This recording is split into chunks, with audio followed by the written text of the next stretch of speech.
All right, so if you've been following me on Instagram, you'll know that I've just posted that I'm on holidays now.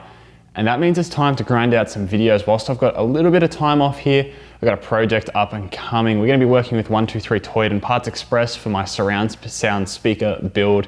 That's gonna be incredible. That's coming soon. It won't be subwoofers, it'll be my surround speakers. Subwoofers will be coming after that. And I'm super excited to share all that content on the channel. So just quickly, my last video, I explained the subwoofer install process in this car where I was switching the amps over. It was an hour-long unedited video. It's just a lot of info in one video. So I decided I'd make a dedicated short little video, just like the one you're about to watch, which is this video of how I've actually done the install on the R36. So we're gonna take the camera, we're actually gonna move the camera, we're gonna edit this video, and we're gonna walk you through the process of the install in this R36 Passat right now. So let's just do a quick run through. Of course, as I mentioned in that video, you need three main things: a signal for the sub amp, the power for the sub amp, and a remote signal for the sub amp so it knows when to turn on when the car is on, instead of running the whole time and draining the batteries. So quickly, we gained our signal. So that is from the head unit. The R36 head units that are in these cars do not have a subwoofer out. So what you'll need to do is get a high to low level converter. Once you've got that high to low level converter, you'll need to source a high level signal. So what I've done in the B pillars, so in between the two doors, you can remove the top trim, which allows you to pull enough of the bottom trim out to access the speaker wires. They're intertwined wires. Strip them, tap off those, and they run up the B pillars, and two left and right signals come through the roof of the car and then back down through the passenger side here, C pillar of the car, and they enter the boot, which is where they are soldered into the high to low level converter, which gives us an RCA plug back there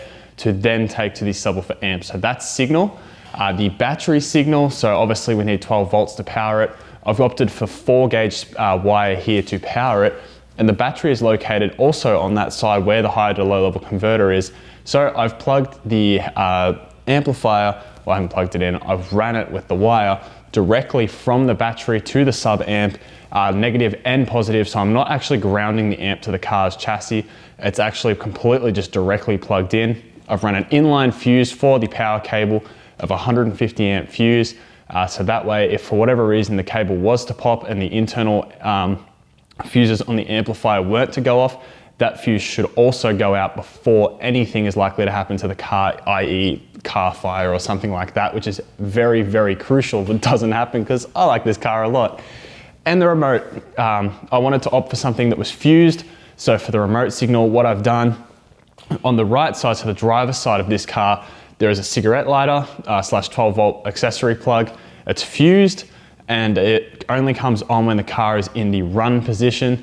So I've tapped off that, so when the car's in the run position, that's when the amplifier comes on. So that's just a little bit of speaker wire, a nice little blue wire that runs up there through, up the top shelf here, and then drops down into the amplifier. So super, super clean. That's how it's quickly done.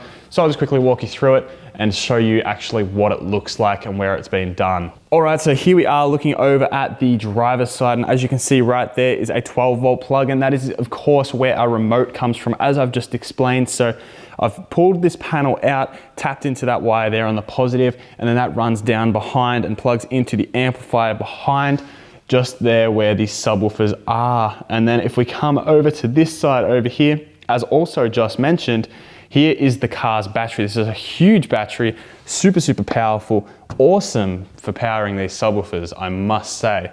So this side over here is the positive. So that has a factory positive here, which is funnily enough a black wire. And right here is our additional one that we've added for our subwoofer amplifier. So this is a 4-gauge wire that has been soldered in place. It's connected, it's bolted down. There is no way that wire is going anywhere. It's a super solid, super safe connection. There's about 25 centimeters or 10 inches of that 4-gauge wire before it comes around into this into this inline 150 amp fuse. As well as that, you can see down here is our black wire. This is our black 4-gauge wire that's also directly hardwired to the negative post on the battery, which you just can't see on camera, and that runs out behind the battery and then pops up there. And both the positive and negative hardwired from the battery runs behind this panel here, pops up out the back there runs across and then comes up behind the subwoofers, and I'll show you that in a second. But as well as that, in here, which I'm not going to be able to pull out because I really like the positioning of it at the moment, even though it's not secured, is our high to low level converter, and that's where it's sitting. It's just in this little gap just here, and that also gives us access to the RCA plugs, which also run from there.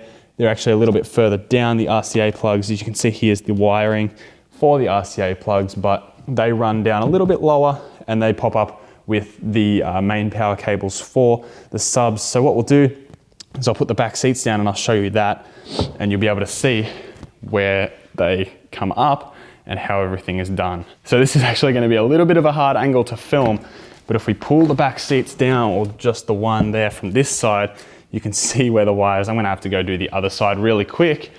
You can see where the wires begin to come up. I've got to move the driver's seat forward a tad bit just because the seats don't clear it, because I have the seats back so far up the front here because I'm of the rather tall height.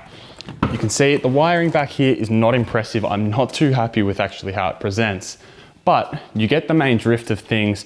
We have our main positive and negative and RCA cables coming in just there through that little gap here in the panel. It doesn't sit perfectly flush, sorry, wow, like it does from factory, but it still gets the job done. And here is the remote wire that comes from the other side there. I should cable tie all this stuff up nice and neat, but the reality of it is it's all completely hidden. You don't see it, it's safe. Everything's functional, it's just not the neatest behind there, which does sometimes bother my OCD, and I apologize for the poor angle here. I cannot get my camera in a better position, but that's how it plugs in to all of the amplifier and all of that. So it just sits there like that. It's super nice. We can also see we have 90 degrees bolts here that go into the frame of the car. Watch out in the R36s, that is where the fuel tank is. Make sure you don't drill into it.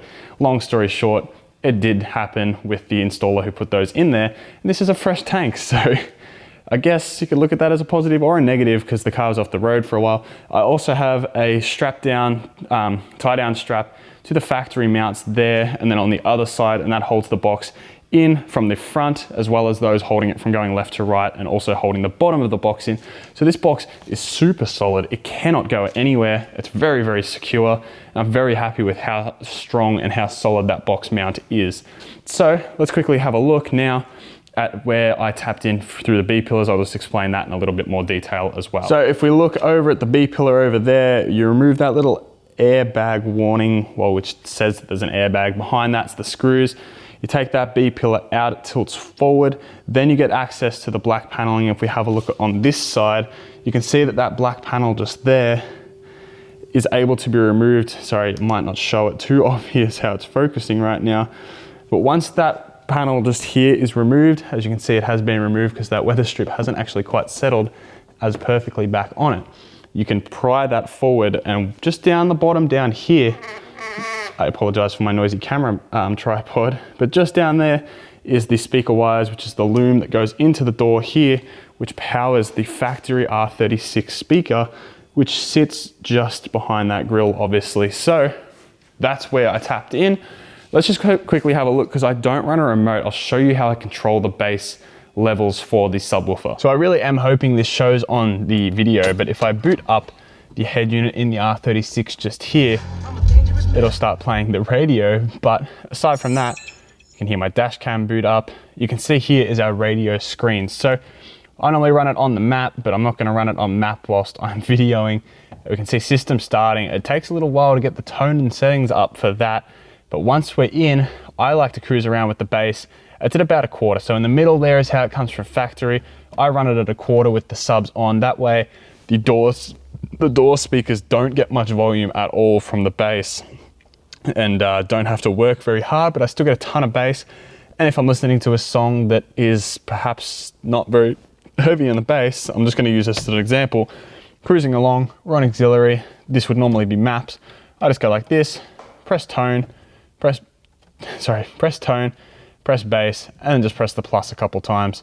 It's super simple. It's not as easy as having a remote, but it's far more clean, and it's exactly what I wanted for this install. So again, just go in tone, treble and bass, plus, plus, plus. Super, super easy. That's how I control the bass level. It's set pretty much perfectly at the moment. With the factory exhaust that I'm running at the moment, I don't need to have too much bass in, and honestly, I hardly push these subs hard. I'm thinking about probably making them a little bit smaller in the near future, but other than that, that is the install of the subwoofers in the Passat R36 and how it's done. So none of the head unit has to be removed. I tap in through the back, and I've explained the rest of it a dozen times now.